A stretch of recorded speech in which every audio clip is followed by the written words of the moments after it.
try and touch upon the various nuances that are revolving around this whole issue of royalty and the scenario of licensing and how it works primarily in India.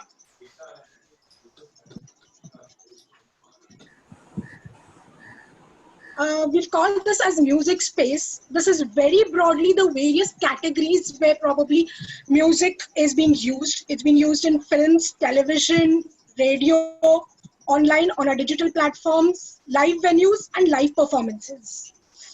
It would have been such a great scenario if all this, from a broadcaster's perspective, if all of the licenses or the royalty and or the royalty issues were all so concise and precise that everything was available at one platform. Maybe only the commercial understanding was what needed to be discussed and negotiated. It would have been a great thing from a business perspective. It would have smoothened the whole process. But unfortunately, the way our act is, it's really cumbersome and complicated, if I may say so. So that's why we are having this session, to see if we can see what are those various provisions where there are a lot of ambiguity and which are pending before the court, so that there's some sort of clarity that kicks in into the act, which has been amended in 2012. But 8 years down the line, still there are controversies and issues which are pending before the courts.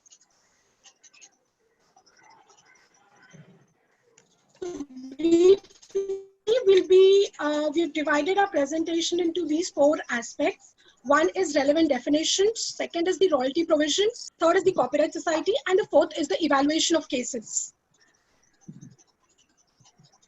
Well, I'm sure every one of us have gone through these sections at these provisions of law at some point of time or the other. The reason why we've put it in the PPT is because we may have to keep on coming back to these definitions and these provisions time and again. Though these primarily cover the whole issue about royalty and the licensing and the provisions, the definitions with regards to these things. However, there are 4 most important definitions for today's discussions. One is an author, the other is copyright society, the third one being performance, and the last one being work. I'll not read out the other definitions, but would definitely want to draw the attention to one definition, which is the author's definition. So when we look at the author's definition, the way it stands is in relation to a literary or dramatic work, it's the author of the work. In relation to the musical work, it's the composer. And in relation to the cinematographic film or sound recording, it's the producer. We will keep on coming back to this argument. I thought it's important that we just brush up on the definition of what the definition of author under the Act says. Guys, please feel free to ask questions if you guys have any. The second... Also, if you, sorry, Sapna, also if anyone wants a particular slide to be there for some time while they can read up on this stuff, then I think we should do it. Sapna, what you do is, why don't you just go back to the, to the definition, the earlier one before the slide before. Yeah.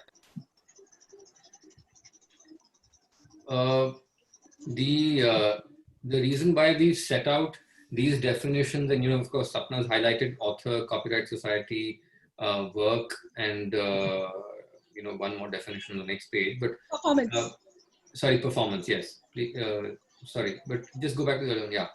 So each of these, the reason why we are taking you through these definitions, and we'll keep coming back to them just to highlight certain aspects of each of these definitions where relevant during the course of the presentation, is because the Copyright Act, as Sapna pointed out earlier, and has also been said very clearly more than on one occasion by the Supreme Court, they use the word quote unquote, it is not happily worded. So not, generally, at least for those of us on this call who are not lawyers, but also are, from the business commercial side, it is typically tough for you to try and figure out what a legislation says in the first place. And when it is confusing even into the judges of the Supreme Court, then that makes the task more difficult, though very clearly lawyers are always happier when there is that amount of confusion placed within the statute itself. But no, so it's important in the Copyright Act specifically because there seem to be certain provisions in the Act that maybe in terms of their interpretation at variance with the actual provisions of the Act. And that's what makes the Act and its interpretation, and therefore this discussion, quite interesting. The reason why we have highlighted author is because of the fact that the Copyright Act makes a distinction between an author of the work, which typically will have to be a natural person in case of a literary, dramatic, musical, or artistic work. But it could be a corporation in case of a cinematograph, film, or sound recording work. So this is one set of identifiable players who have an interest in relation to copyright, but their interest may not be economic. It may just be in terms of the interest in creation, and therefore not necessarily something which may have a direct bearing on exploitation. The exploitation is, however, taken care of by another animal within the Copyright Act, which is referred to as the owner of copyright. So that's the reason why it is interesting to see the interplay of these various actors within the Copyright Act itself, and which is why we will keep coming back to these definitions. Sapna, please carry on. Yeah. Just to add, since we've emphasized on the author, on the performance also, the definition categorically says, when you look at a performance definition, a performance is something that is made live. The word made live is going to have a very huge impact while we are interpreting the provisions of the Act. Anyone has any queries or questions with regards to the definitions, or should we proceed? Hello. Yes. This is Prashant Ramdas from Radio Mirchi. I had just one query regarding your first slide where you said the use of music in various areas. Where there is two areas mentioned. One is live venue and live performance. Yes. Okay. So what's the exact distinction between live venue and live performance? So your live venue would be when music is being played in a hotel, or nowadays we have Okay. And your live performances are actually stage performances. But won't performance in a hotel, for example, an artist performing in front of a crowd, Yes. okay, will not that coincide with the live performance? See, in a way, yes, but what will happen is, from your license perspective, your licenses may differ. Where do you have to go and procure a license? So what we've done is we've just tried to put in the slide where all music in which form is being used. And are the licenses straightforward that I go to one authority and procure the license and my life is sorted? Or are there different authorities whom I need to approach, and what are the nuances around it? Okay.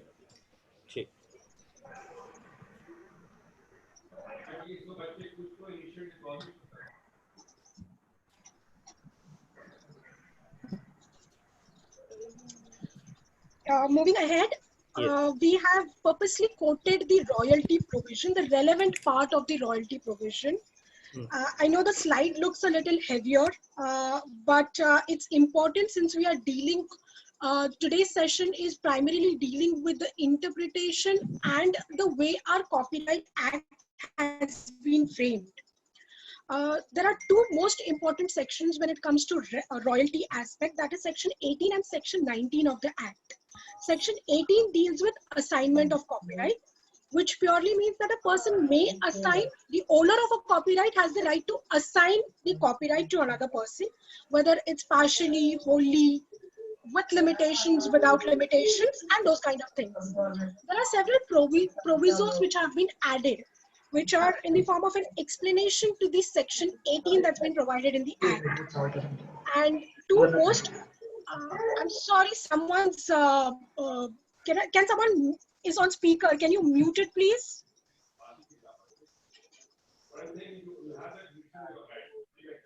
Anyways, so there are two very important provisos to section 18, which have been introduced by the 2012 amendment and have a direct dealing with the controversies and the issues that we are facing today. Those are that an author cannot waive his right to receive royalties. Now the third proviso and the fourth proviso say the same thing in a different scenario. One is when the literary and musical work is being included in a cinematographic film, and the other aspect is when the literary and musical work is being included in a sound recording, which is not going to form a part of the cinematographic film. So this itself, when you read this, ideally it still leaves a little bit of vacuum where what happens when the literary and musical work is included in a sound recorded and is a part of cinematographic film. So that aspect is not clarified by any of the provisos. So that's a major gray area today that exists in the Act, where the Act tries to cover the scenario of no assignment by an author when the musical and literary work is being included in a cinematographic film or in a sound recording. But Sapna, yes. just wanted to go, not back in the slides, but what I would suggest is just before we get into 18, let's just quickly take everyone through 13 and 14, because just in terms of before we get into the aspect of the assignment, etc., let's first highlight what the rights are and then move on to that, because that will also have a bearing on this. Sure. So if you'd like, I'm going to just share my screen, which has sections 13 and 14, and we can take them through that. Sure. No, I have it here. Do you want Yeah, to? okay, fine. Okay. Honestly, I wanted to keep it as a surprise, but I'll go with Abhishek's suggestion that we go through 13 and 14 and then jump on to section 18 and 19. So 13 and 14 are something that deals with rights and which are the scenario where copyright subsists. So when Do you you have the screen? Sapna, just have it. Bring it up on your screen so that everyone can also have a look. It's on the screen. I'm sharing my screen. It's not visible. No, not to me. Okay. No, right now showing the slide with section 17. Okay, then Abhishek, I think you will have to. I just share my screen, no problem. No.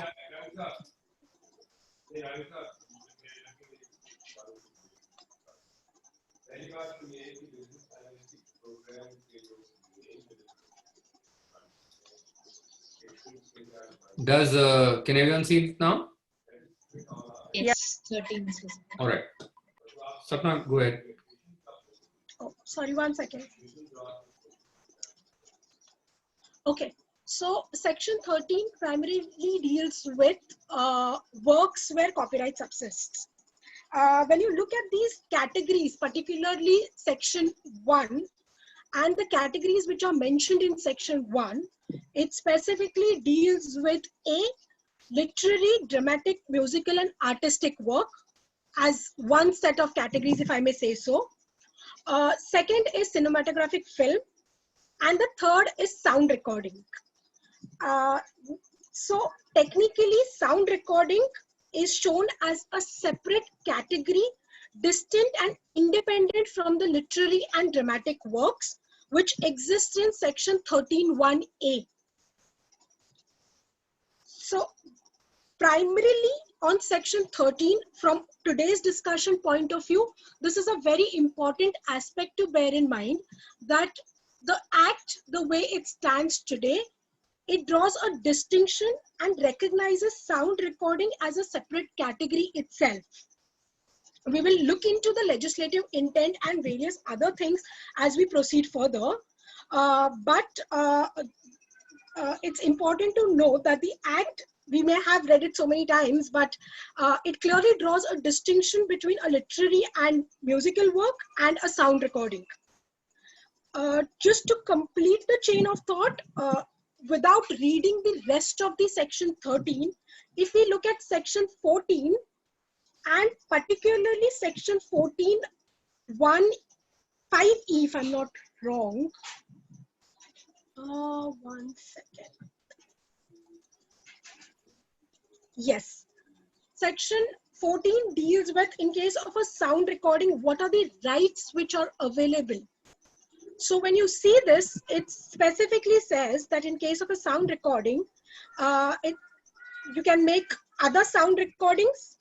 You can sell or give it on a commercial or rental basis, or offer for sale, or to communicate the sound recording to the public. So in section 13, there is a clear distinction of a separate right being there with regards to sound recording, and it being a separate category altogether distinct from literary and musical work. And when you look at section 14, which is giving meaning to copyright, in that, where it says that what copyright means and what are the exclusive rights with regards to the various aspects and various categories. The rights which are available with regards to the copyright, the exclusive rights which are available. So literary and dramatic has a separate set itself, which is set out in category A, 14A, and 14(5) deals with the rights which are available in case of a in case of a sound recording. Are we clear with the distinction that we're trying to draw over here? Do you have any queries, questions, suggestions?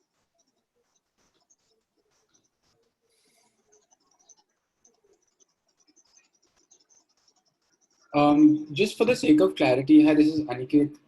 Could you go over the definition of a cinematograph film as well, please? Sure.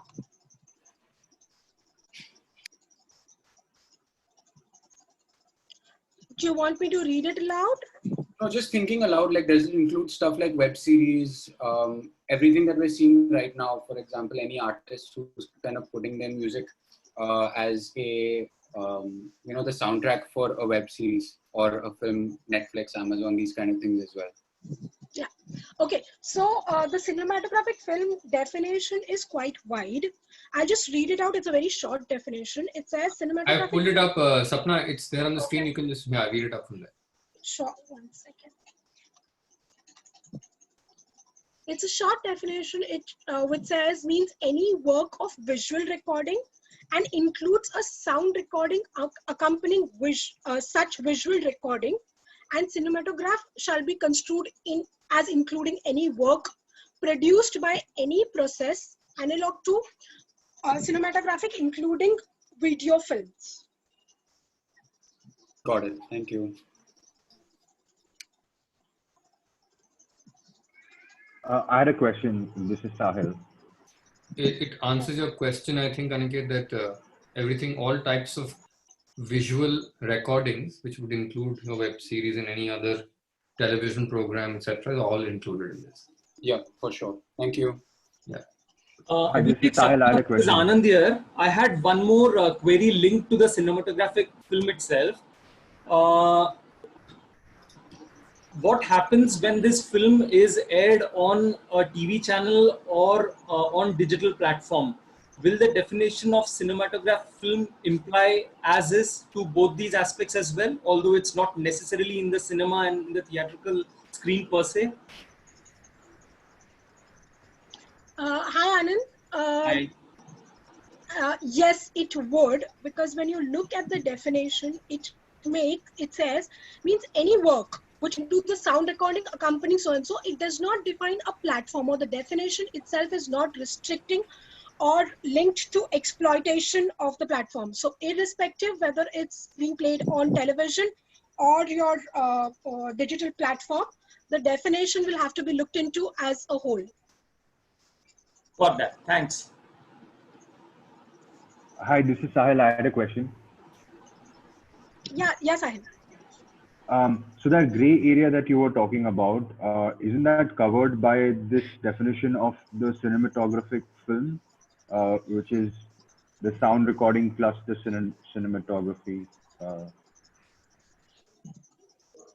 Okay, so we will actually have a discussion at great length on this gray area that we've been talking about, where we spoke about the distinction being literary and dramatic work and the sound recording being separate categories in section 13 itself. Though it may be included in the cinematographic film, I agree, I understand where you're coming from, but when you look at the act in its entirety, section 13 talks about a separate category and both these being separate and distinct from each other. Okay, got it. Makes sense. Thanks. And Sahil, just coming in here, as we go along, we will try and focus on, why and under what circumstances it becomes relevant to read the word sound recording as being an independent right, as is provided under section 13, and to what extent is it relevant for it to be read in conjunction with and as a part of a cinematograph film. So, which is why I'm saying that when you look at it as is, the act does not provide many clear answers, and they would have to be looked at when you read provisions in conjunction with each other and read them in the context in which they are supposed to be read. So just very first up example, while Sapna has said that we will be dealing with it in detail as we go along, but just just leaving a food for thought. A sound recording does not necessarily have to be a sound recording consisting of music.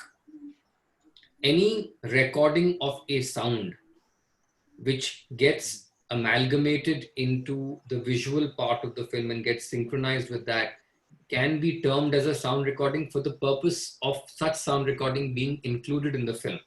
It could be in relation to music, it may not be in relation to music. It could be the sound recording of a dialogue, right? So in that expansive sense, when you read sound recording as being part of cinematograph film, it assumes significance to a certain extent. And what Sapna mentioned just a couple of minutes ago when she was reading section 13, and I'm taking you back there for a moment, all that section 13 provides is that each of these three categories that they have specified forms a distinct category or class of works. What is protected under the Act are works that are created. So it distinguishes the categories to say that, look, we have certain works that will always be original. They will be the first creations. They will be the literary, dramatic, musical, and artistic works. And then you come down to the categorization of those works that are derived from these original works, and therefore there are derivative works. Without the original underlying work, they cannot exist. They are made and developed on that basis. That is the category of your cinematograph film and your sound recording. Now, here, when you mention the two separately, which is cinematograph film and sound recording, it is a recognition that a separate work of a sound recording can have copyright. But when it is used in conjunction with what is included in a film, it has a different context, which is specific to the film itself. And as I said, I'm just leaving this as a food for thought. We will discuss this and hopefully it will become clearer once we go along. Okay, thanks. Yeah, and the same works that are mentioned here in 13A, B, and C have the exclusive rights set out under 14.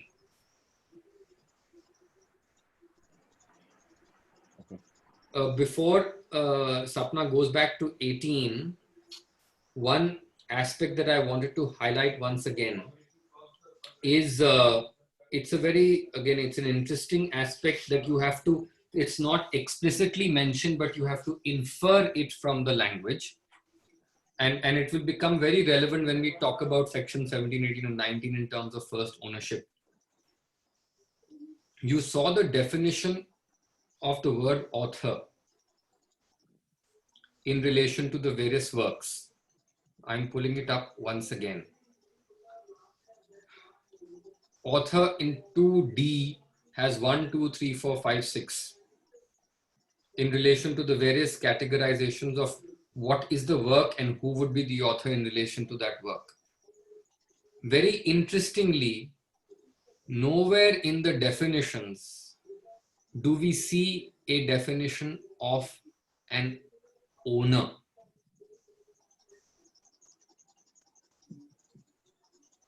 You go to L, M, there is no N or O. After musical work, you come to performance. There is no definition of an owner. And in section 13, when you talk about the copyright, when it talks about it subsists, it talks about copyright shall subsist throughout the work, throughout India in the following classes of works. So it confers the copyright in works. Again, there is no indication of who owns that copyright in the works, at least till we've come to 13. And then when we go on to 14, for the purposes of this act, which in 14 sets out all the various exclusive rights. For the purposes of this act, copyright means the exclusive right. So it identifies a right subject to the provisions of this act to do or authorize the doing of any of the following acts in respect of a work or any substantial part thereof, namely such and such. Again in 14, you will not find anywhere as to who can exercise this exclusive right. Who can authorize the doing of any of the following acts? Is it the author or is it the owner? That's left to our collective imagination as to who is this right conferred upon. And as I said, the reason why I'm reiterating this and throwing this up as a point to chew upon and think about is when we actually get to certain provisions and when we do comparisons between provisions, then you will see as to how this lack of mention of a particular entity or an actor or a character creates confusion. Yeah? Sapna, please continue. Just one more thought before we go on to 17. Since we've emphasized so much on works, and as the section, the way it's reading, which is distinct from the author and nowhere the rights in that sense are mentioned, when you go back and look at the definition of works as well, it is somewhere consistent with section 13 and 14 that we've been reading right now, where it categorizes work only in 3 categories, which is 1, literary, dramatic, musical, the second one, which is cinematographic film, and the last one, which is sound recording. So when you look at the entire thought process till the sections that we've read till now, right from the definitions till section 14, it's a clear indication that what the legislature intended by these definition and the provisions is work in 3 categories, copyright which subsists also in these 3 categories, and the rights which exist are also vis-a-vis these 3 categories or classes as have been said in section 13. And these 3 separate and distinct classes are literary musical on one hand, cinematographic on the second, and the last one being sound recording. That takes us to section 17. Anyone has any questions? Hi, this is Khushbu and I'd like to ask a question. Yeah, Khushbu? Hi. So I understand, so for a cinematograph film, if I commission as a broadcaster, if I'm commissioning a series, etc., I become the first owner, which is clear. But who remains the author? Because the act says the author will be the producer. And the producer is defined as the person who takes responsibility and initiative. So in this case, does the broadcaster who commissions the work to another producer, production house become the author and owner? Or is there a confusion with that? Okay, Khushbu, honestly, there's another slide where this exact question has been put up. Okay, so perfect. if you can just bear with me for 2 minutes, there's after these sections, that's the very slide that we'll debate about. Perfect. Thank you. Okay. So moving on to section 17. Section 17, it's a very long section, but the way we usually understand it in a very nutshell, it's all about work made for hire. And when a work is being made on a work made for hire basis, it's the producer who is the first owner of copyright. It's the section actually draws an analogy with a contract which is for services. So it's on a similar footing when it's a work made for hire. Whatever work is being created, that work belongs to the producer. So the producer is the first owner of copyright for all those works. I would not like to really deep dive further into reading this very long section, because then we may just lose the whole link of which we are trying to build from reading the sections of this act from the beginning to the end. But for today's discussion purposes, I would like to emphasize that section 17 is very important when it comes to interpreting the royalty provisions and the license provisions in the act. Abhishek, can I go back to my PPT, or you have anything to add? Can you hear me? Yes, now we All right. can. So I just wanted to add just a couple of contexts before we move on to back to the PPT. You know, the question that I was raising and the point that I had mentioned up front a little while ago was that till up until section 17, there is no mention of owner, including in the very important provision which talks about the rights of under copyright, which is section 14, right? So those exclusive rights are mentioned. It says that you can restrict or doing exercise of any one or more of these rights, but who can do that is not clear, right? Section 17 actually is the first provision that talks about ownership. As you know, my current, as everyone would perhaps be observing, I've pulled up section 17 of the Act. It talks, the chapter deals with ownership of copyright and the rights of the owner, right? And it starts with the default position, which I've highlighted here, that subject to the provisions of this Act. So clearly, it is subject to every other provision of the Act. The author of a work shall be the first owner of copyright therein.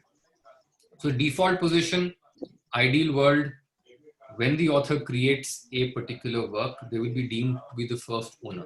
Now the question and the concept of the first ownership of copyright is very important, as when we go along, Sapna will also discuss, because that's what decides the course of how those rights are to be exercised, who will or comes to own it, and you know, downstream the entire the term of copyright, etc.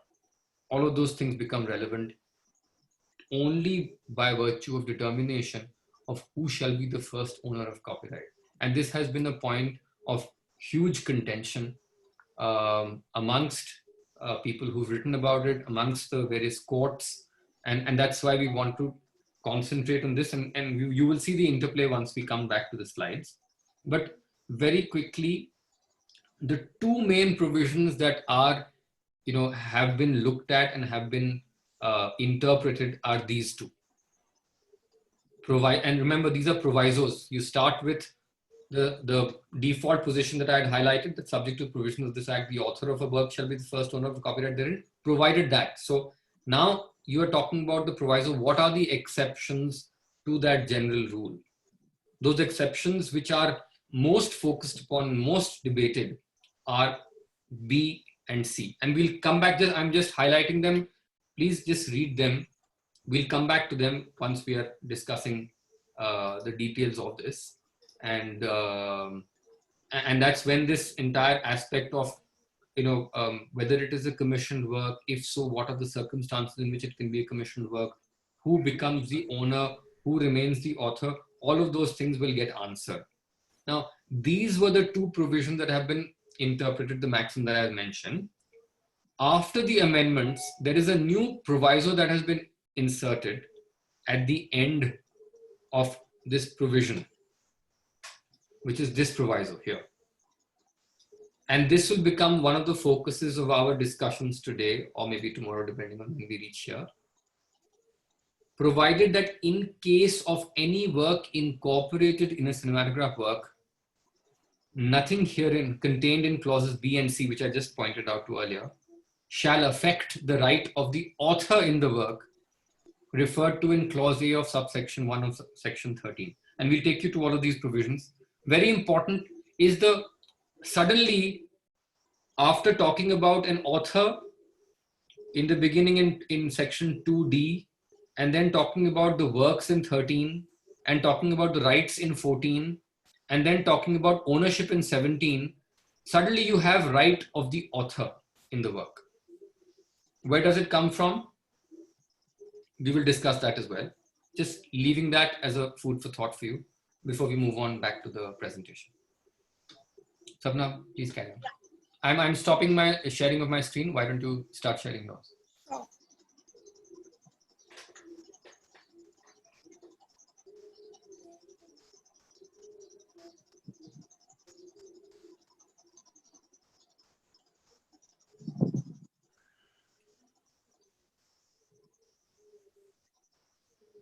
Sorry, I guess when I stop sharing and reshare it, I'll have to do this again and again.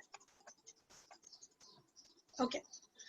So now that we've looked into the provisions till section 17 and have left certain questions as food for thought, we shall now look into the royalty provisions. As briefly mentioned earlier by me, that section 18 is primarily dealing with assignment of copyright, where the owner of the copyright has the right, he may, the word may is very important over here. It's not an obligation, but it's an option that's available to the owner, that the owner may assign the copyright, and that assignment may be with the present work or with future work. And then there are provisos which deal with assignment. Suddenly that brings us to the third proviso and the fourth proviso, where there is a mention that the author cannot waive his right to receive royalties. Now, the third proviso and the fourth proviso are in that sense identical provisos saying that the author cannot waive the right to receive royalties, which are to be shared equally, but the scenarios are different. The third proviso deals with a scenario where literary and musical work are included in a cinematographic film. And the fourth proviso deals with a scenario where literary and musical works are included in a sound recording, which is not forming a part of the cinematographic film. So, of course, for today's discussion, the rest of the provisos and sections of section 18 are not relevant. But when we look at the third and the fourth proviso itself, there is one more category which is a gray area today, is what happens when the literary and musical work is subsumed into sound recording, and that sound recording forms a part of the cinematographic film. There is no mention about this particular scenario in this section, and which is what, to my mind, is causing a great amount of confusion and the debate.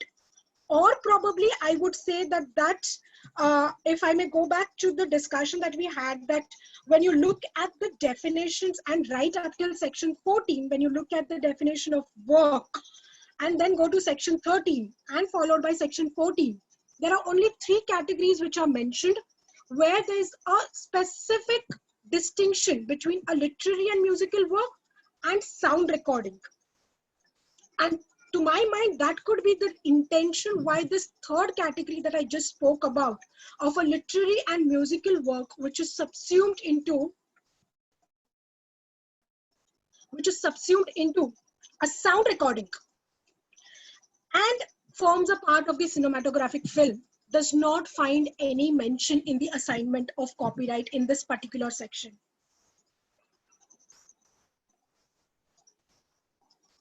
Okay, that's a food for thought on our section 18. As Abhishek mentioned, suddenly in section 13, we come across with something which is known as owner without finding a reference in the definition or the earlier provisions. And having understood what section 17 means, if you read section 17 and try to interpret section 18, section 17 talks about the concept of first owner of copyright, which is a work made for hire, in which case it is the producer of the film, or for that matter a show, who owns the copyright in that particular show or the film. Now, if one has to think about this aloud, if at the very instance when it's a work made for hire or a commissioned work, the day I commission it, if the rights in it vest with the producer, does the producer actually step into the shoes of the author? Because the term owner is not being defined, does at that very stage the producer step into the shoes of the author, and it is to be treated as one and same individual or an entity?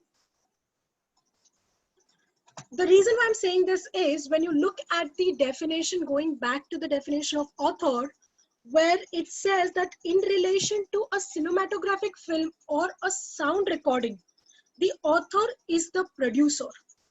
So now when you read the definition of author with the work made for hire, that is section 17 provision, is it correct to say that right from the beginning, the author of a commissioned work is the producer? Any thoughts, any doubts, any questions? Because that's primarily the core of today's discussion, if I may say so.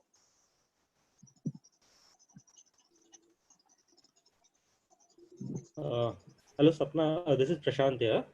Yeah, Prashant. Okay. So just a thought on the same thing, the time of vesting of rights. Okay.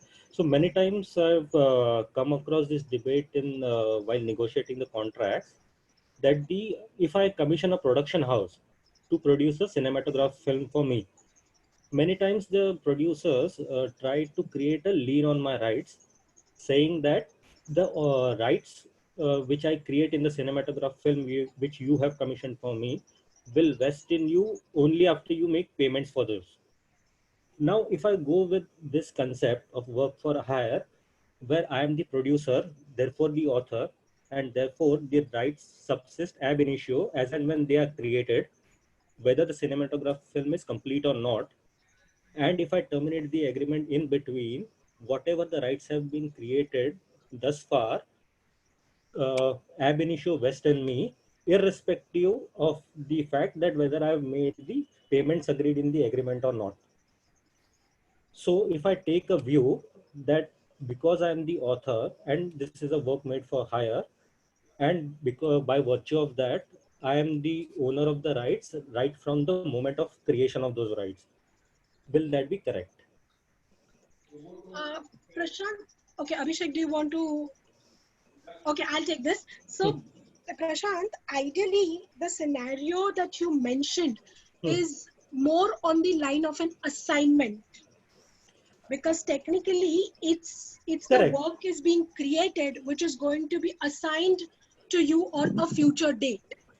Correct. So Okay, so yeah. that's what we try to make an distinction in a production agreement as well, because what we have to do is we state that it's a work made for hire.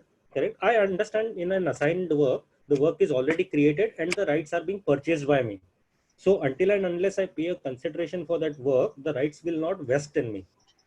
But in a case of production agreement, I feel it's a different scenario where I'm commissioning something, I'm assigning a budget. Out of that budget, the producer is spending the monies. And when I'm paying a consideration in a staggered manner, if I have not paid certain milestones, that does not amount to me not being the owner of the work. Are you getting what I'm trying to say? No, I understand what you're Huh. saying. So here it's more of the time of vesting of rights. So in the case of a commissioned agreement, will it be Yes. correct to say that the rights vest with the producer right from the date the production house starts creating the work? Whether it's writing of the script, writing of the dialogue, screenplay, whether the film or the series goes into production on floor or not. See, Prashant, honestly, there is nothing wrong in saying that the work will vest in you on a future date. That is allowed under the act. There's nothing Correct. wrong in that sense. The only thing that may differ or that may vary is when that agreement, specific agreement, is being interpreted in a very strict manner. Hmm. It may have an impact from the royalty provisions perspective. Yeah, that is a Yeah. later aspect. Yes. But what I'm trying to say is, if I'm terming my agreement as a work for hire, Yeah. can I not say by the virtue of this concept that I am the author of the work right from the moment of its creation, irrespective of the payments milestones agreed in the agreement? Sure. Prashant, Yeah, Abhishek coming in here. yeah, hi. So I'm breaking down your question into 2 or 3 parts, right? Okay. First things first, Hmm. that as I mentioned, there is a distinction under the Act between authorship and ownership, right? Correct. And as per the opening lines of 17, the Hmm. author is deemed to be the first owner thereof. Yes. Correct. Here, when the example that you're giving in relation to a production Agreement. Yeah. production agreement, Hmm.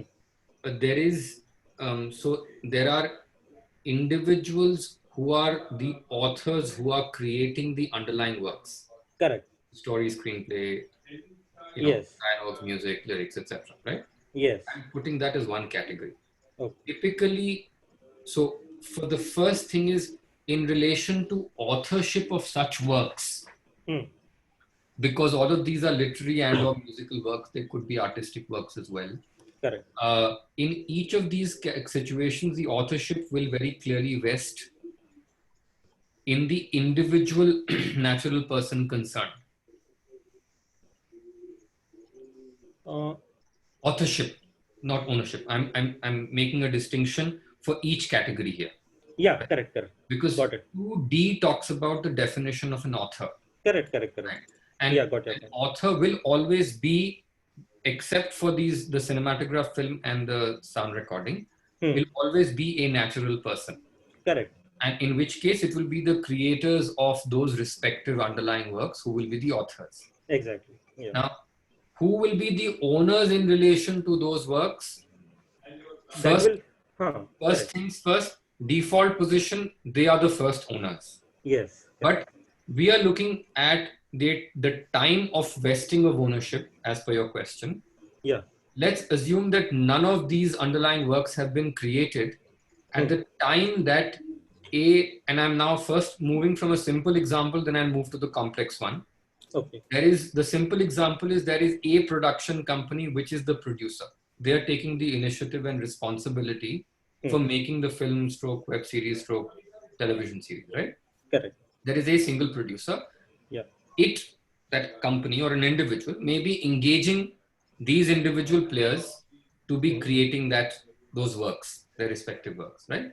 Correct. Now, in that event, because the underlying works have not been created at the time of engagement, and of course subject to contract to the contrary, the producer will become the first owner of copyright in relation to such underlying works. Yeah, correct. Right? Because at the time that these individual underlying works are being created, there already exists a relationship where these have been commissioned. Yes, correct. And I will, as I said, I will move to the most complex part of this towards the end, right? Right now, I'm just taking simple example. So in this situation, authorship continues to vest in those creators, but ownership, because they are ab initio at the time of creation of such works, they were commissioned, therefore the ownership will be vested in the person who commissioned them. Correct. Then we go on to the slightly more complex version of this. The producer who has commissioned this Hmm. is clearly the author of the final cinematograph film. Yes. And in this simple example is also the owner of that film, Correct. right? Yes. Then we move to the next level where someone like let's say a broadcaster may have commissioned a producer to make a series, or an Yes. Amazon or a Netflix has done so, right? Correct. Correct. Now, in that event, Hmm. the commissioning is being done by the platform. Yes. Correct. In which case, unless there is again contract to the contrary, Hmm. the platform will become the owner of copyright in the final product, which will be the cinematograph film. Yes. By virtue of such commissioning, that platform will also either directly or through the producer will become the owner of the underlying works as well. Yes. Correct. Who will be the author of the film? Because that's the only one. So you have authors of the underlying works. In Yes. this complex example, the platform becomes the owner of copyright in relation to underlying works. Correct. Becomes the owner of the final cinematograph film. Yes. But who is the author of the cinematograph film? That question Hmm. will be decided by an interpretation of the definition of a producer as between the platform and the production company who's been commissioned to make this, Okay. which is the entity that is taking the initiative and responsibility for making it. Okay. And that will be a question of fact. Okay. Okay. So that's the distinction that we are creating. Now, coming to the most complex part of this example, we use the words commissioned work, work made for hire very loosely in India. Yeah. These are terms that have been borrowed from American law or other jurisprudence. Yes. Correct. We have to, when we are looking at our law, look at what the provisions of that law are. Yes. The only way that the author can lose ownership in relation to a film or underlying works, etc., which is what we're talking about right now, is under B or C. Yes. Correct. Provisos B and Proviso C. Yeah. Now, very quickly, Sapna, if you're sharing your screen, just stop sharing. I'm going to share my screen because here I'd just like to take people through those two provisos. Just one second.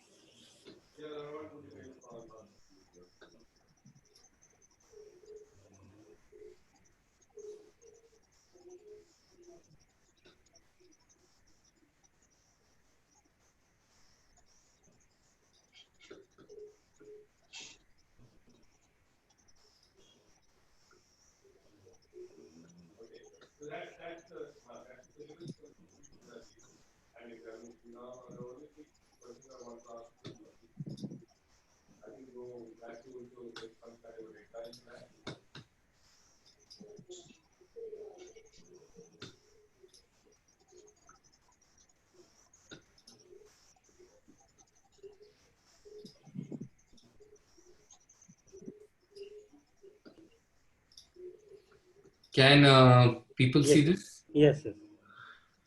So I'm going to, so this is 17 and I'm on B and C. Yeah.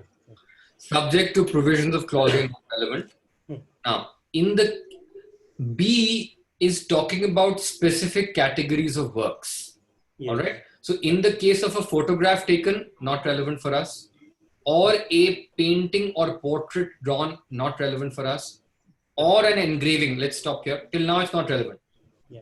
Or a cinematograph film made.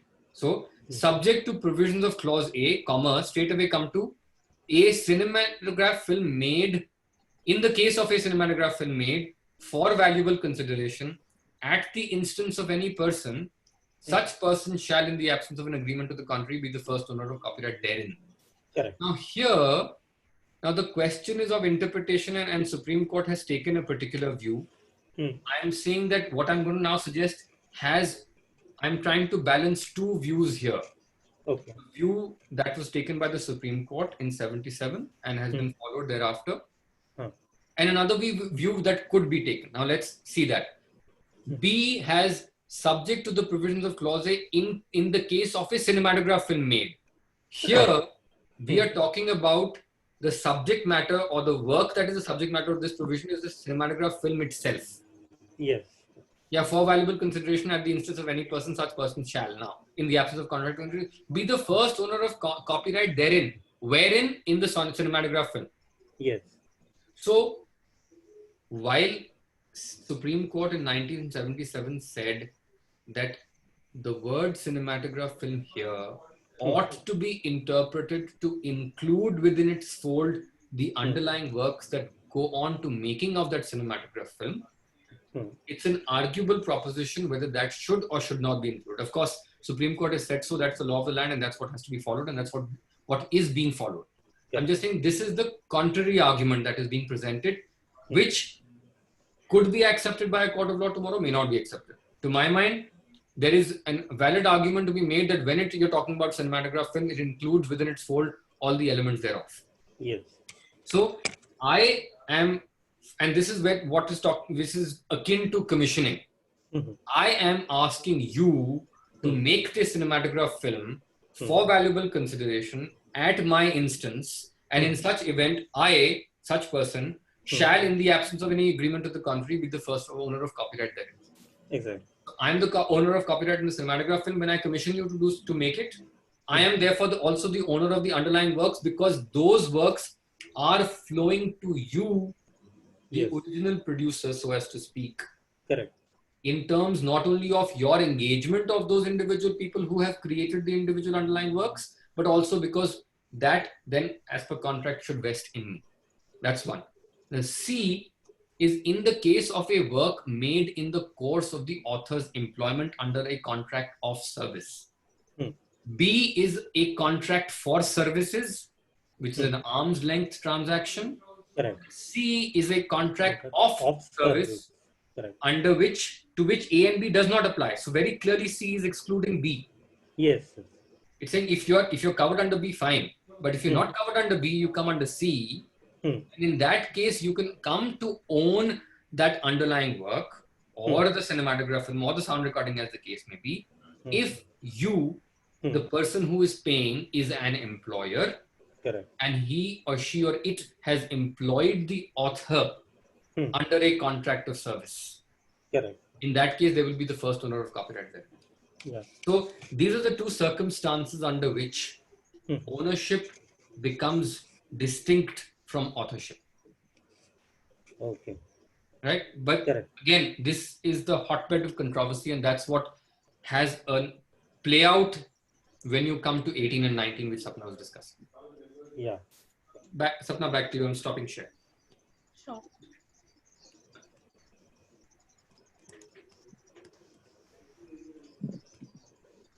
Any other questions in the meanwhile before Sapna moves on to the presentation? Please go ahead. Yeah, Abhishek, hi, this is Pradeep Ramnath from Vicom 18. I just had a question regarding the structure where you were explaining about a platform commissioning a producer to produce a show. So now if both the arrangements, which is the arrangement between the platform and the production house onwards with all the other contributors of the underlying works, if both these arrangements are work for hire arrangements, vis-a-vis the platform and the production house, who would be considered to be the first owner of the cinematograph film as such? Because the production house is being commissioned by me and is creating the cinematograph, as in being commissioned by the platform and is creating the cinematograph film at the platform's instance. So would then the onward contributors are being engaged by the production house and the works are being created by them at the production house's behest. So in both these cases, I mean, in this structure, would the platform still be deemed to be the first owner, or is it that the first owner would be the production house, and by virtue of the agreement between the platform and the production house kind of transfers that first ownership to the platform? So Pradeep, just getting back to what I was talking about when I was explaining this, the example that was given by Prashant Ramdas, was that it depends on what is the time of engagement. If the platform engages the production house from the very beginning, ab initio itself, and then asks the production house to go ahead and get the work created and delivered in its final form, then Subject to contract to the contrary, the platform will be the first owner of copyright in the final product of cinematograph film. And by virtue of contractual obligations and pushing that obligation of acquiring all the rights of the underlying works also through the production house, the platform will continue to be the first owner of copyright even in relation to those underlying works. But it is subject to contract, and B, it is, as I said, what timeline. If the production house comes with a prepared cinematograph film series, whatever, and comes to a platform and says, look, I have already created it, it's ready.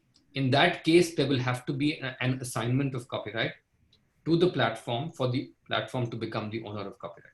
But otherwise, the first owner typically would be the platform because it is initiating the entire process. Nothing has been created as on the date of engagement of the production house by the platform owner, and therefore the platform will become the first owner. Okay. So in second case, it will be more like a sale of product. That's right. Correct. Yeah. And you know, it need not only be an assignment, it could also be a license. That license, as we know, could be exclusive or non-exclusive. So while 18 talks about an assignment and that's the flow, however, section 30 says that, you know, the ingredients of section 19 and the provisions of 18 in terms of you can come to have a license come into effect at a future point in time, etc., with necessary modifications shall apply to licenses as well. Abhishek, yeah, I had a question. Now, like you said, as per the Supreme Court interpretation of 1977, that cinematograph film here obviously includes the underlying work. But how does that interpretation change because of this proviso in the end, which says that because now since these works are being incorporated as a part of cinematograph film, nothing contained in provision B and C shall affect the right of the author as conferred in section 13. Is that Khushbu? No, Nandini, sorry. Nandini, yeah.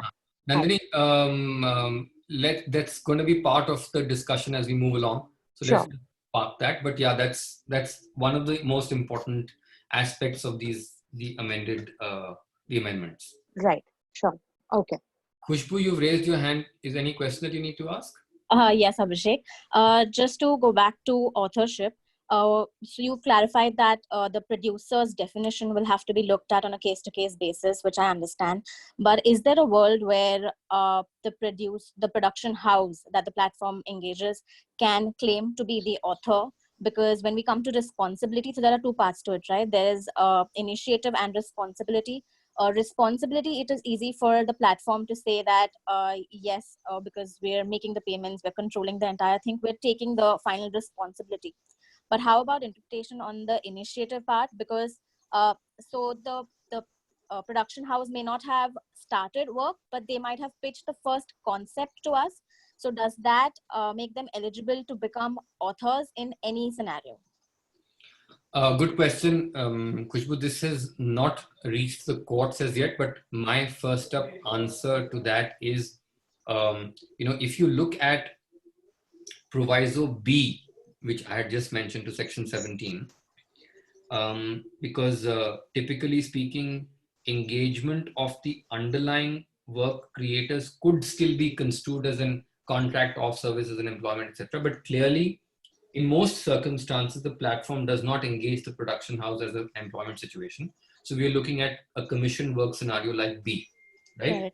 Yeah. If you see, the only thing of relevance that transfers the rights from the producer, the production house, to an entity that is engaging it, in this case, maybe the platform as an example, the only thing is consideration. Right?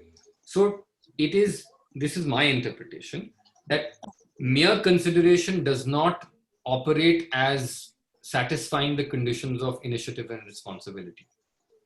All right. I'm only coming to you because perhaps you have the money to take this to logical conclusion, but I'm the one who's taking the initiative to make this. I'm the one who's taking the responsibility to do so. So as I said, it can be that in a particular fact scenario, the amount of the initiative that's taken by the platform, including in selection of the production house who's going to execute it, including in a lot of the day-to-day inputs that are being taken, the responsibility that's being taken in relation to getting your permissions, etc., etc. So if there can be that factual evidence to demonstrate that the initiative and responsibility is actually being taken by the platform, that's fine. But I think the default position, it would be the producer, the production house, that would perhaps be the producer and therefore the author. All right. So there is a case where they could, be justified in calling themselves the author and be eligible for the author rights and royalties or anything of that sort. Yeah, well, definitely be eligible for being construed as an author. What those rights are that would flow to them is something that we are going to be discussing. All right. That answers my question. Thank you. Sure. Sapna, please. Okay. Sure. So that brings us to section 19, which is probably the last section from a royalty perspective that we'll be looking into. This section primarily deals with modes of assignment, and these two subsections, which are subsection 9 and 10 to section 19, they are somewhat similar to the previous provisos that we read in section 18, being on the similar footings, which talks about the right of an author to claim royalties, but the scenarios are different. The scenario being similar to the scenarios in the proviso to section 18, that is with regards to a cinematographic film, with regards to a sound recording. This section primarily says that you need to move to the slide which has 19. It's currently showing 17. I am on 19.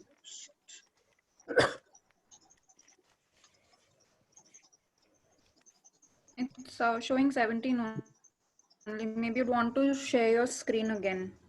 Yeah, I'll stop sharing and share it again. Just give me a minute.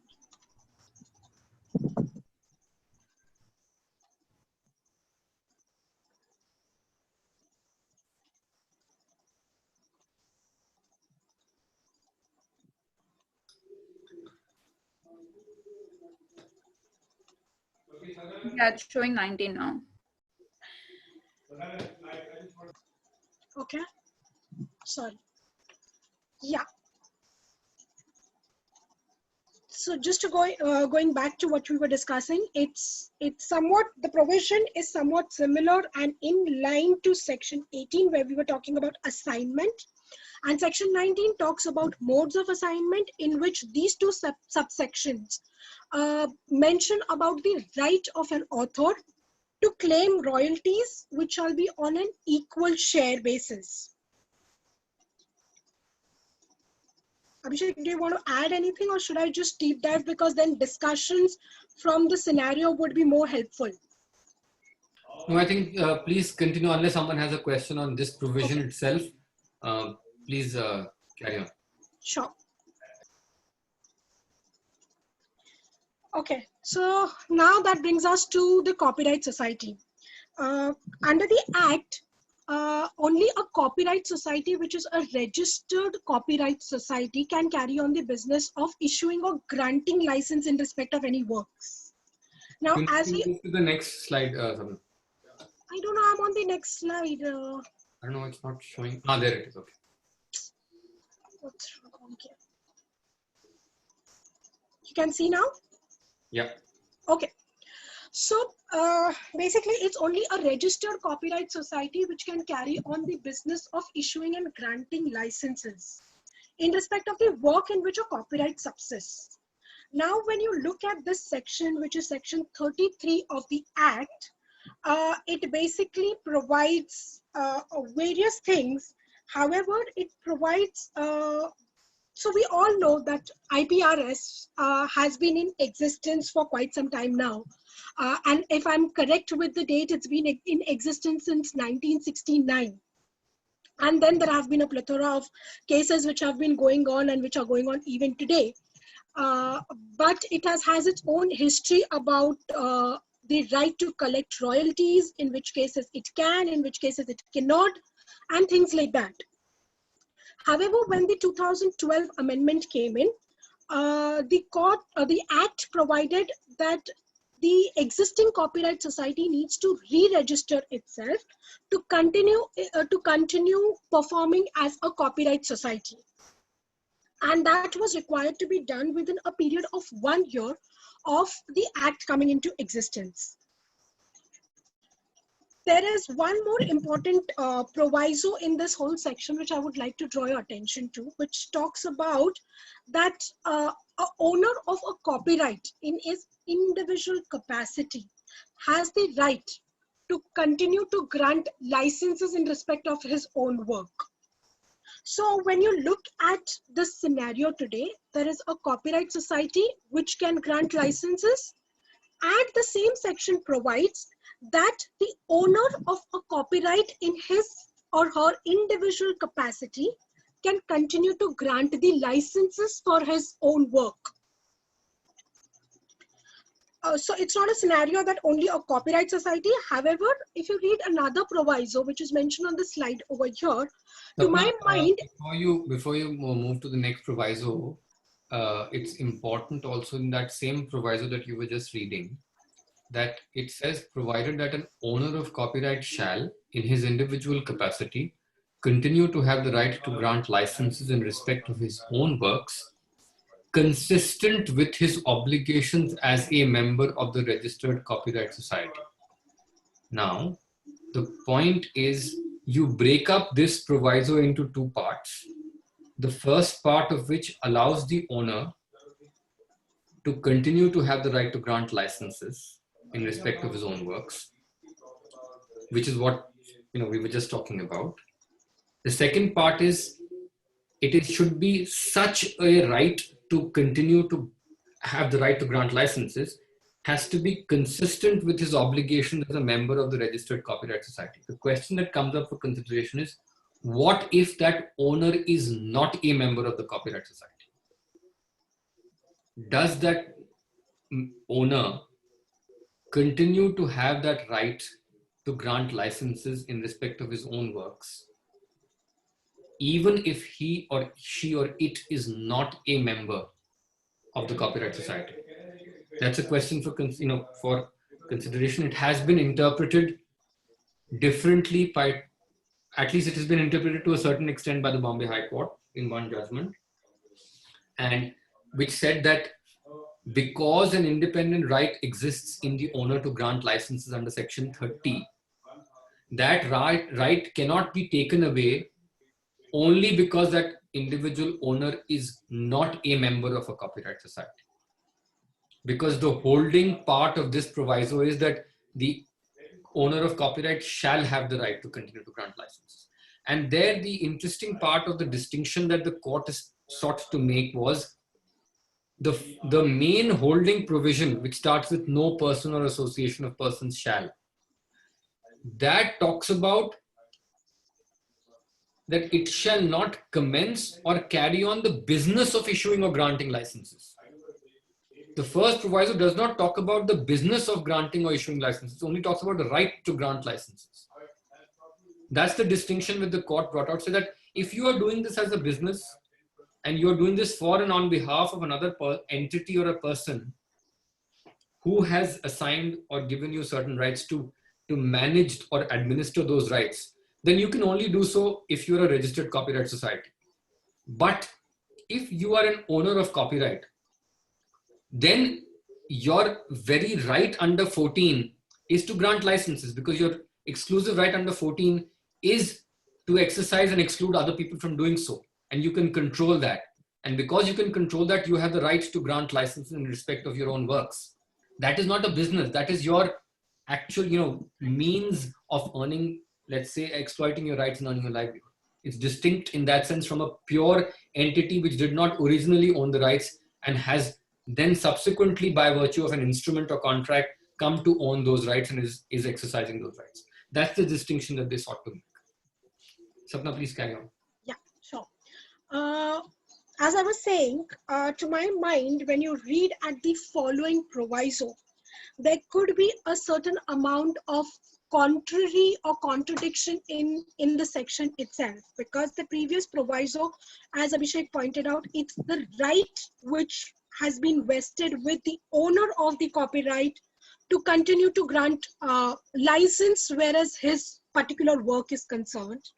But when you read the following proviso, it says that the business of issuing or granting license in respect of literary, dramatical, musical, or artistic work incorporated in a cinematographic film or sound recording shall be carried out only through a copyright society.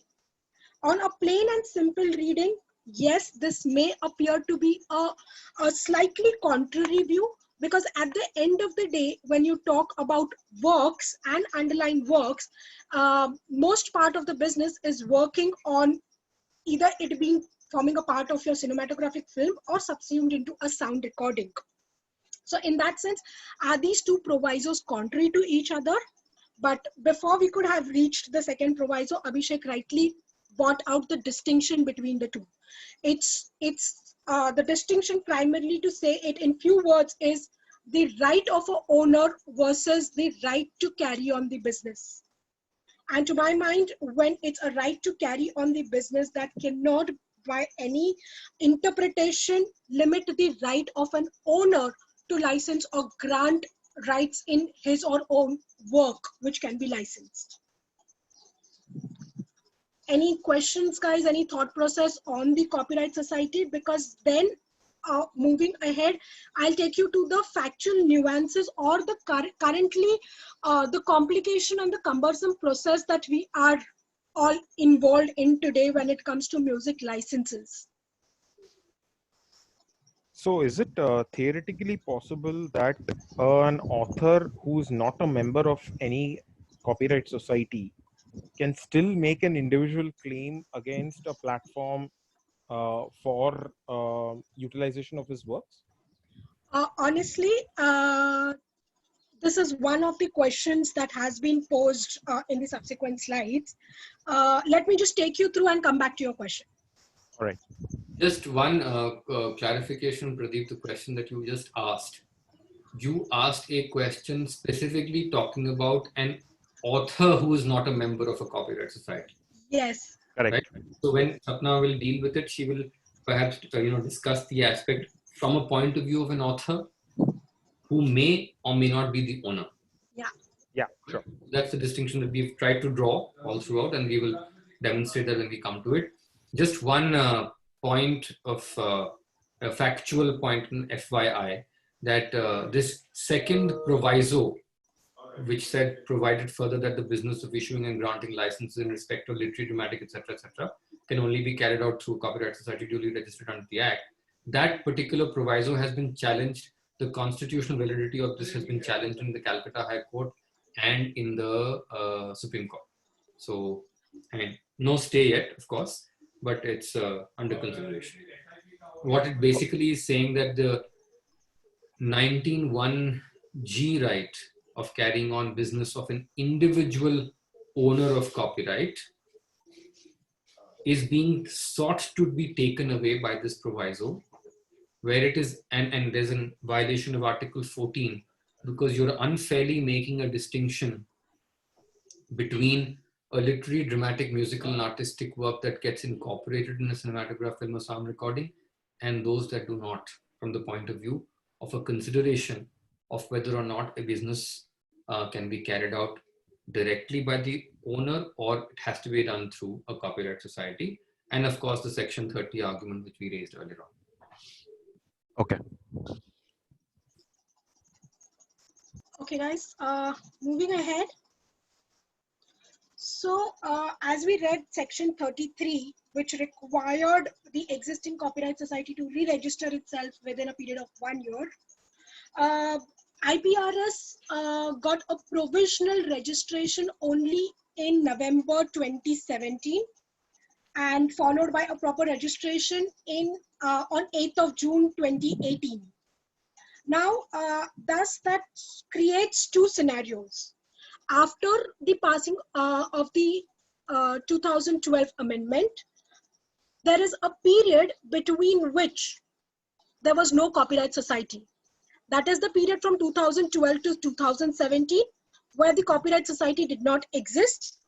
And once IPRS registered itself in 2017, that's the second scenario which exists.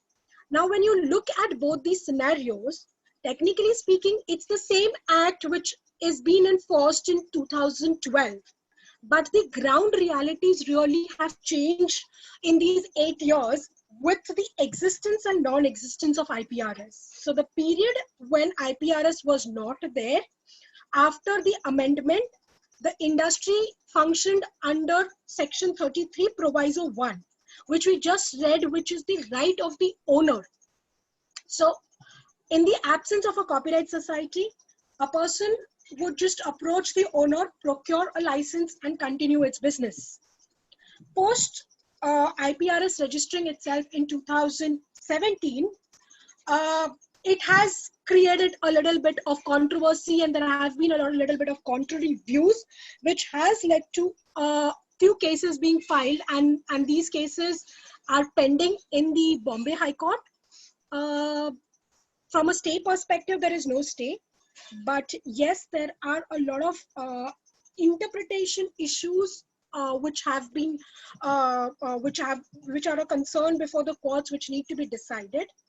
But while that gets decided, I think we can on this session discuss as to what are those propositions or what are those discussion moot points which exist between these parties, whether it be IPRS versus a radio broadcaster or IPRS versus a production house. So that, to my mind, technically covers a majority portion of the industry if one finds answers to at least these two categories.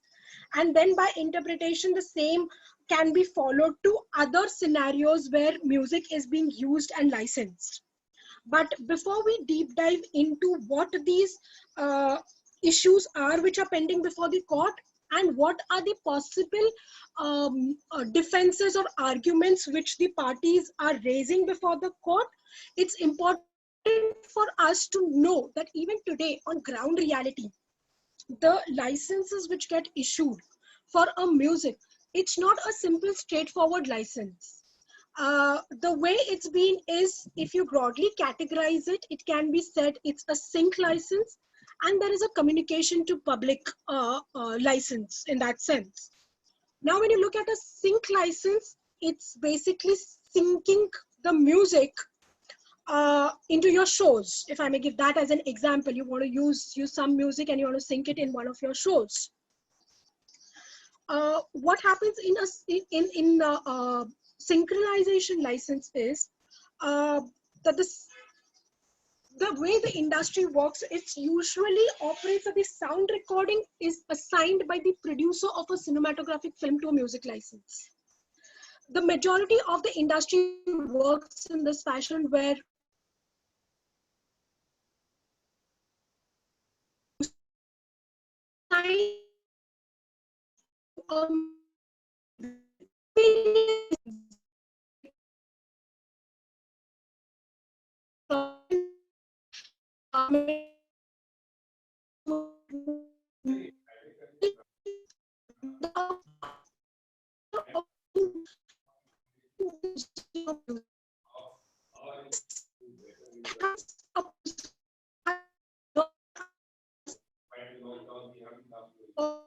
Sapna, I don't know whether this is only at my end, but No, it's also at our end. I mean, like there's nothing. So at our end, yes. we're not able to hear you clearly. The voice is breaking. So have to repeat can you whatever you start discussing this particular slide from the beginning? sure. Is it? No, I think No. we're still having that problem. Just try again. Sure. Yeah, Now it's clear. Is it better now? yeah, Much better. Yeah, it's better. Okay. So I'll begin with the slide again. What I'm trying to say is, before we deep dive into the matters which are sub-judice before the court, and we try and evaluate what are the possible arguments and defenses which the parties would be taking before the courts, from the ground reality perspective, it is important to highlight that there are possibly two kinds of licenses that are required to be procured. One is a sync license, which technically is used when you are synchronizing the music in your shows. In that also, there are two scenarios which may exist. One is where the music has already been assigned by the producer of the film to a music label, and in another scenario where the producer does not assign it to a music label and holds all the rights to itself. In each of these scenarios, the license for that particular right for syncing will have to be procured either from the music label or from the producer of the film. The other aspect of a license which will be required is communication to the public, which is required to be procured from IPRS. Now, the important question that arises for discussion is IPRS as a body has the authority to issue license only on behalf of its members. And as someone asked a question earlier, what happens if an author is not a member of IPRS? Then in that situation, what happens? So this particular bullet point by itself has two nuances. One, an author being a member of IPRS and an author who is not a member of IPRS. Okay, I will deal with this at length, but just to complete the whole cycle of licensing, the communication to public, the license which an IPRS may also issue is based on the various genres which is there. So a broadcaster, from a broadcaster's point of view, if it has got various channels spreading from GC to sports to film to a music channel, it will have to procure licenses from IPRS in all these separate categories. Though the way the industry works, a consolidated license may be taken, which may be on a negotiated basis with IPRS, but strictly following, there is a separate tariff for each of this genre, which is provided by IPRS on its website. Coming back to the question, if the author, so the nuances with the licensing or the kind of licenses that needs to be procured is, if IPRS is authorized to issue license, only... Just for a moment, just go back to the previous slide. Sure.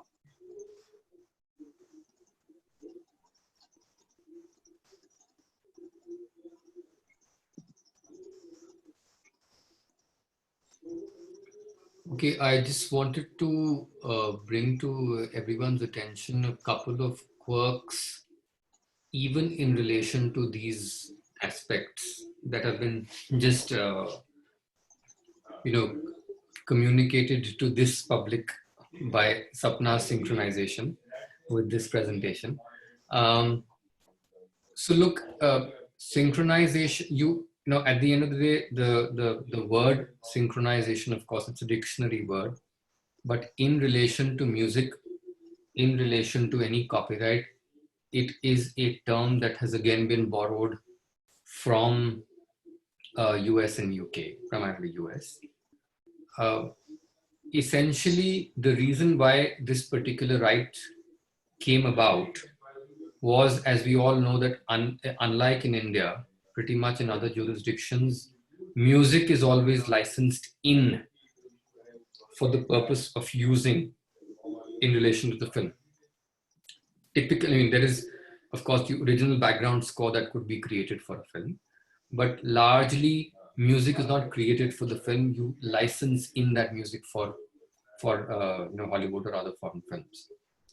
In those instances, there is a visual part of the film, and of course, how the film is progressing and how it has been captured by the cinematographer.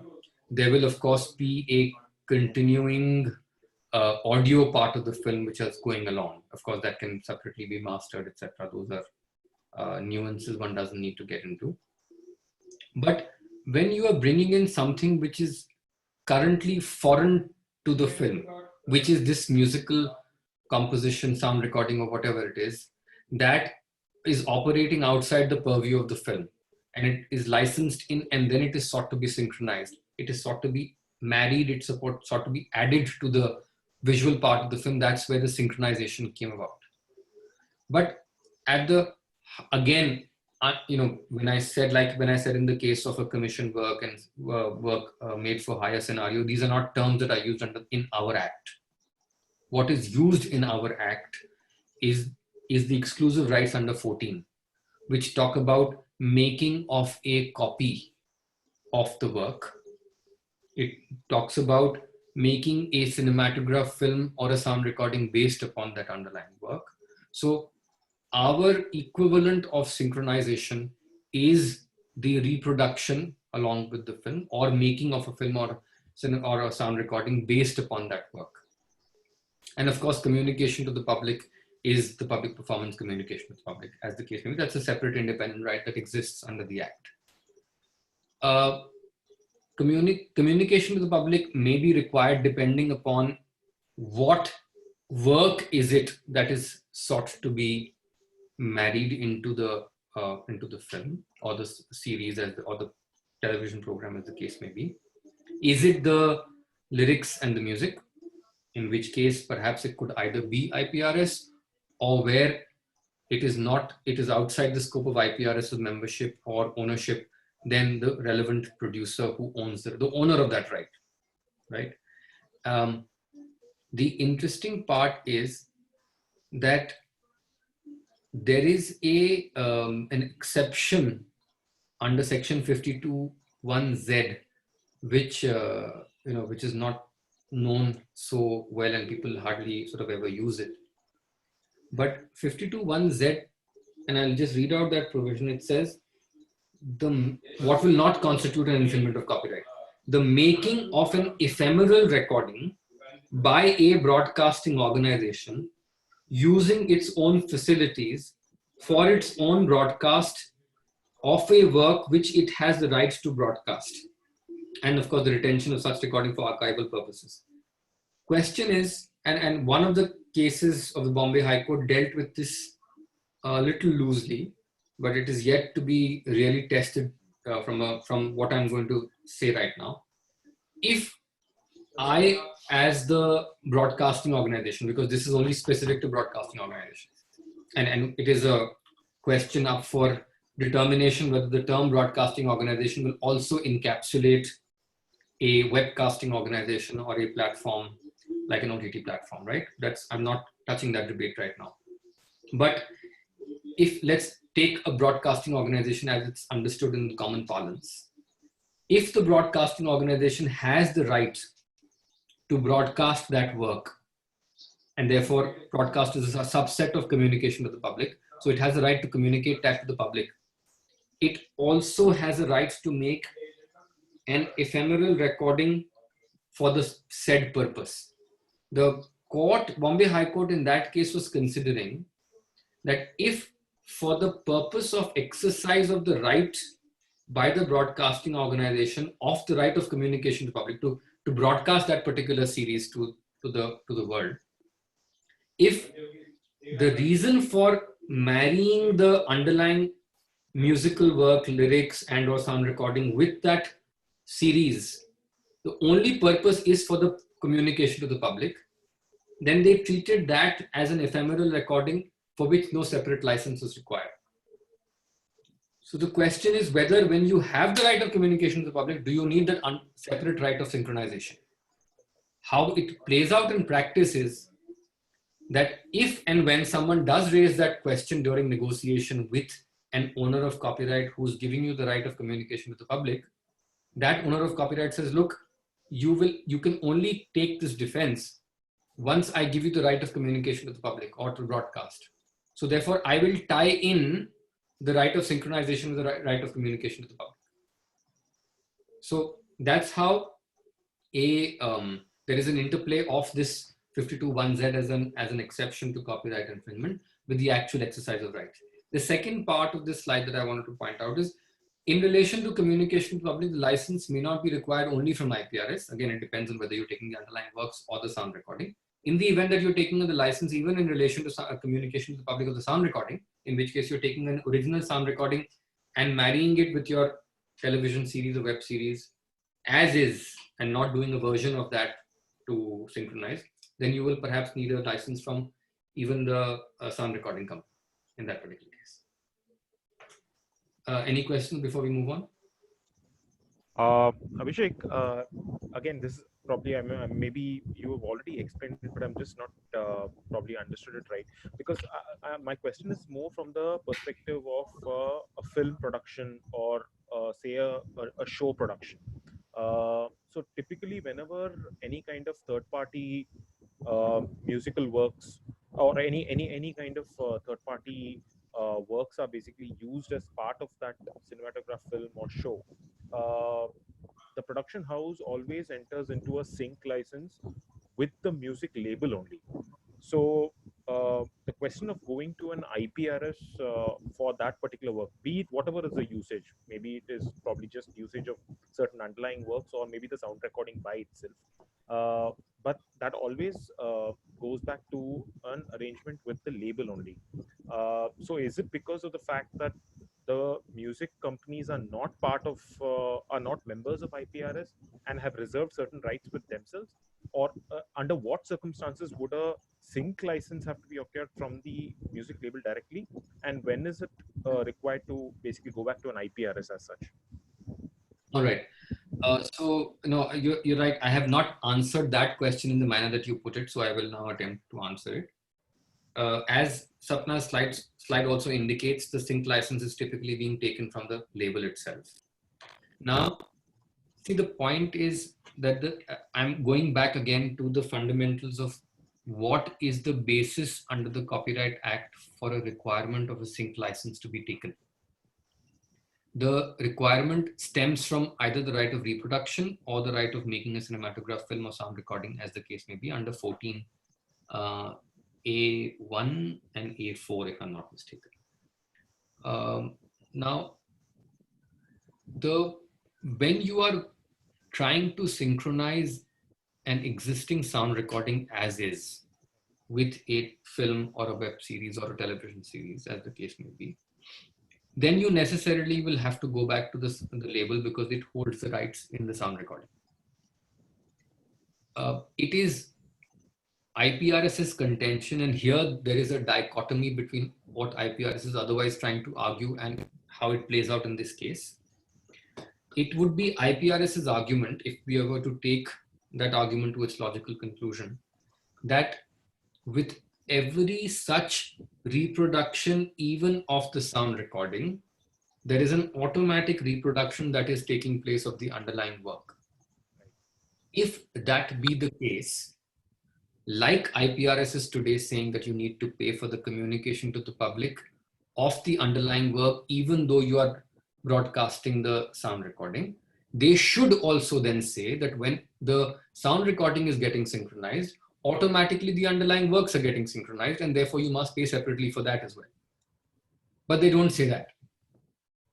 And to the extent that they want to say it, I believe that how they are trying to fashion their agreements, at least between the composer lyricists and the sound recording companies, both of who are members of IPRS, they are trying to recognize that such a right may exist in the author, composers, lyricists, but that for the purposes of better administration, they are parting with that right in favor of the sound recording companies, the record labels, to administer that on their behalf.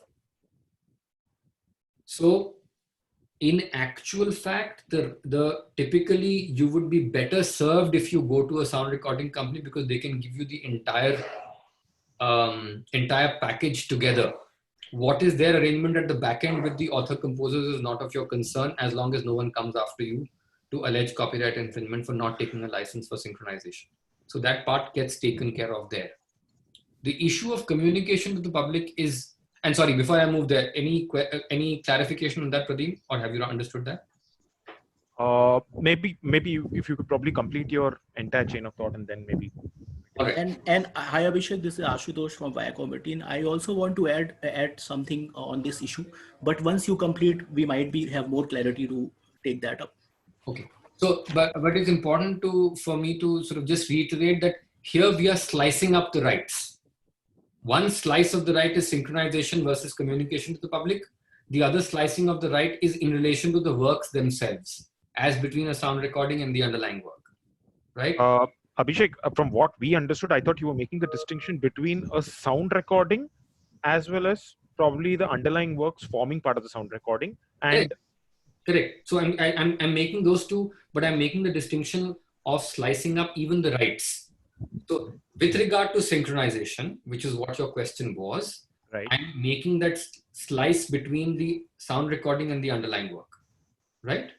Now, in relation to the these two slices, that which pertains to the sound recording itself, very clearly the rights reside with the record label. And to that extent, I don't think there's too much of a quarrel. The question is whether while synchronizing the sound recording itself, are you also required to take a license for synchronization of the underlying works as well, which come as part of the sound recording? That's the question, right? Now, the one is the legal proposition itself, and the other one is how it is taking place on ground in fact. I'll address the easier one first, which is how it is taking place on ground in fact. How it is taking place is just to further the argument of the underlying works owners, who are largely members of IPRS, and they feel that if the owners who are the owners of the sound recording, that's the record label, who are also members of IPRS, if we push the right of synchronization as an independent right, we as author composers may be able to get something out of that as well. So they say that as a matter of fact of how it is working out in practice, the sound recording company, the record label, will manage everything. They will give you one sync license which takes care of sound recording and the underlying work. However, the question to be asked is, legally, is that tenable? Legally, is there a requirement for you to take a license in relation to the underlying work as distinct from the license for the sound recording for the purposes of synchronization? My answer to that is no. When we are talking about the derivative work as it exists today, and there is a license that is being granted to the composite whole, either in the case of a cinematograph film, otherwise, and in this case of this example, the sound recording itself, then you are required to take that license in relation to that composite whole, and not in relation to the underlying part thereof. Which is why also, as a matter of acceptability within the industry, the licenses are being given by the sound recording companies. But Abhishek, it's not only the case of sound recordings alone. There are a lot of cases where probably the lyrics alone are used, and even that, the sync license relating to the lyrics is still granted by the music label only, especially in the scenario of, say, syncing it into a film or a show. So is the first part of my explanation clear, where it talks about just a sound recording being synced? Yes, I mean, from what I think the summary is that in case of a sound recording sync, the complete rights can come and can flow from the music label. I think that's essentially what you kind of established. That's right. Now we are coming to the aspect of the lyrics or the musical work, let's assume that itself, right? In that case, sorry. Just a suggestion. Can we discuss this in a practical scenario by taking an example? Like, for example, if a broadcaster is producing a reality show where one is a dance show and one is a singing show. Okay. So in a singing show, what is exploited is the underlying works. Like a contestant is performing on a particular song. Okay. He's singing it and he's basically exploiting the underlying words, that's the lyrics of it. And vis-a-vis a dance show where the sound recording is played as is in the show. So in both cases, there is a sync of works, correct? But one is the syncing of underlying works and the other is syncing of a sound recording. So can we take this example, and so I think it will be more clear. I understand. So I think I have tried to answer the situation of a dance show, where what speaking is the sound recording completely, and which is where in practice also the license is being given out by the sound recording company, the record label itself. Correct. Where the reason why I did go into the little bit of the analysis of the underlying work required to be taken separate license in respect of for sync is relevant from this latter point of view, where you're talking about a reality singing show. Yeah. Where you are not using the original sound recording as is, but you're getting the contestant to sing that song live, supposedly, in the studio. And there the lyrics are being used, and of course the musical work also is being recreated in that sense by the orchestra. Correct. Right? In those circumstances, it becomes an interesting proposition, because the sound recording company in that event should not have the right in relation to the underlying works. And they should not have the right of synchronization of the underlying work, because there is no basis for them to claim that they have the ownership of the underlying works rights as well. Unless, and which is what I believe that is happening, is that at least between the author members of IPRS and those sound recording members who are also members of IPRS, there is seemingly this understanding, which is being put down in writing, that there are these independent rights in respect of the underlying works, which IPRS's members wish to claim, but they may not, in the current circumstances, from a practical standpoint, be able to enforce that, especially given the current level of challenge to IPRS's existence, their rights itself. So, as a via media, there will be an internal inter se parties recognition that a right exists in relation to the underlying works to give a license for synchronization. But it will be administered by the record labels themselves for the moment. So that's convenience. That's for the sake of convenience, for the practical play out of that. Okay. Now, the flip side of that is, if you are to look at the interpretation that has been accorded to these provisions of the Copyright Act by the Supreme Court in 1977, Delhi High Court in the Aditya Pandey case, Bombay High Court in the Radio City case, and then up to the Supreme Court again in 2016. What emerges is, and what we were discussing when we were looking at the interpretation of Section 17, is if upon creation of these underlying works, if the ownership of these underlying works also resides in the producer of the film, then A, the authors cannot have any right to enter into such an arrangement with the sound recording companies. Second part of that question is, and which is, it does not have an answer in law, it will have to have an answer in fact, because it will depend upon what rights, if any, are being transferred from a producer to a sound recording company. When the producer of a film is transferring the so-called quote-unquote music rights to a sound recording company, is that producer transferring the right only of creation of the sound recording and therefore dealing with that sound recording by that sound recording company? Or is the producer also parting with its own copyright in the underlying works? So depending upon, even in that circumstance, the right then will be with the sound recording company, and the underlying work owner has no basis to claim that. So as a matter of practice, how it has emerged is that the sound recording company is granting you the license even in relation to a reality show for sync. And in relation to reality show for communication to the public of that right, it is coming from IPRS or the owner of copyright of the underlying works, as the case may be. So the question is, if the members of IPRS do not own the rights in the underlying works in any manner except to allow communication of that work to the public, because that's a carve out in the 77 decision, then once they are granting that right of the underlying works, will there be a requirement and now I'm going back to 52(1)(z), for the broadcasting agency to require a synchronization at all.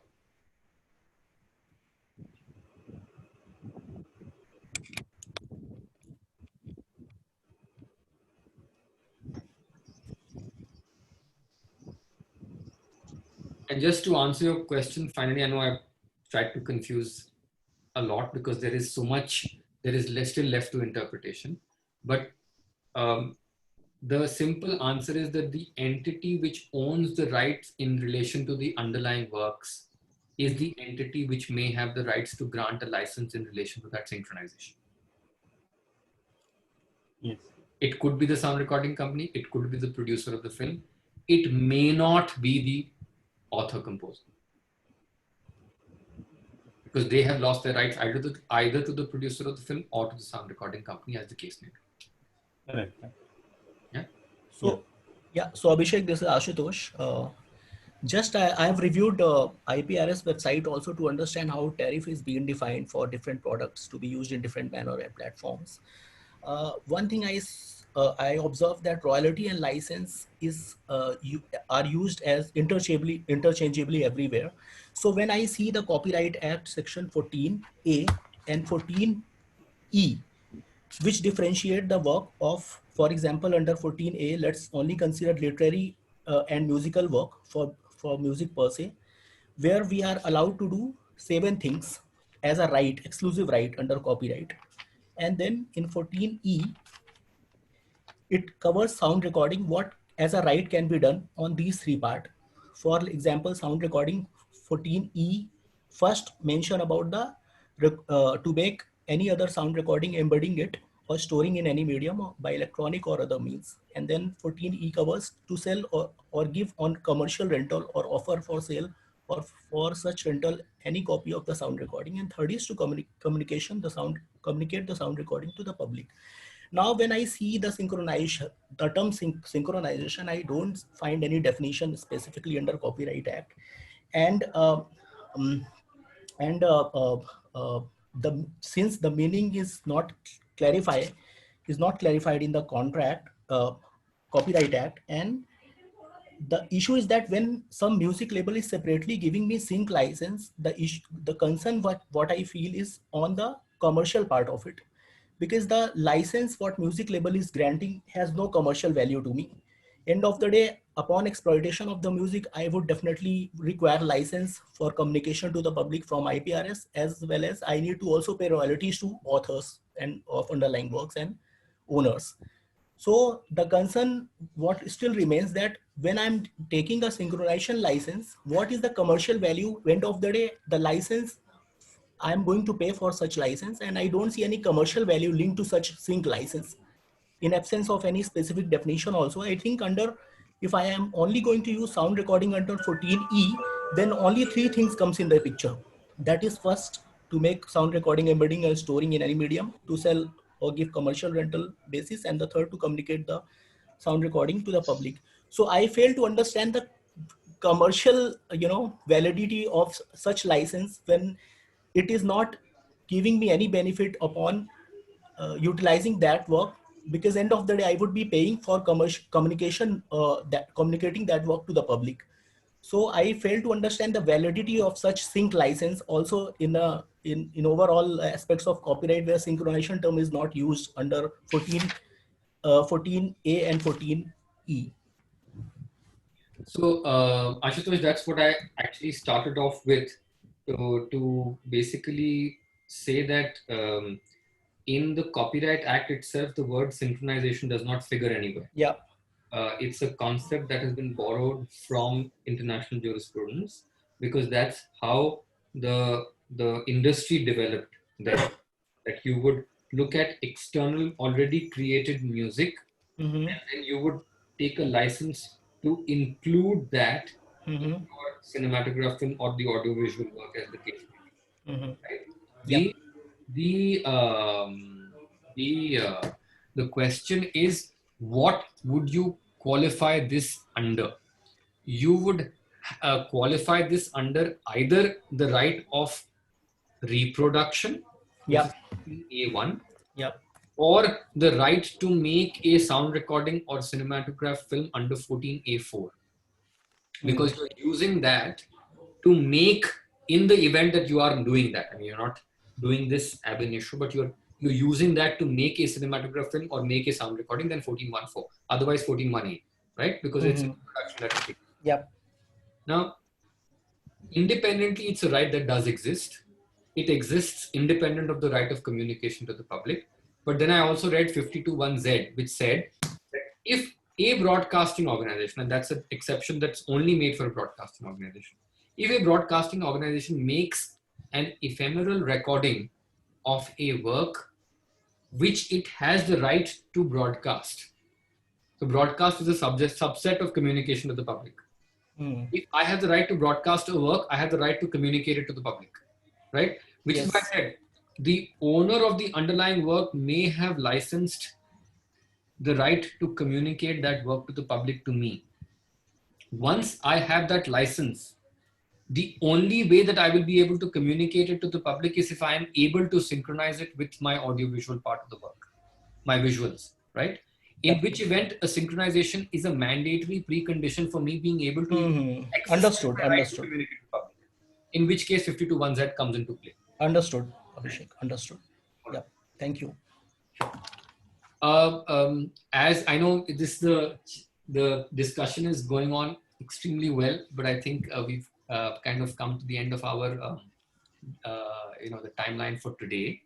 We will continue this tomorrow, and if anyone has questions on any part of the discussion that is taking place today, please do feel free to send us emails to Sapna or me or any of our other team members if you have their mails. If you don't, you can always reach out to the email addresses which have been sent to you with the Zoom details, ID details, and we'll be happy to start off with those questions or bring them in, synchronize them into our discussion for tomorrow.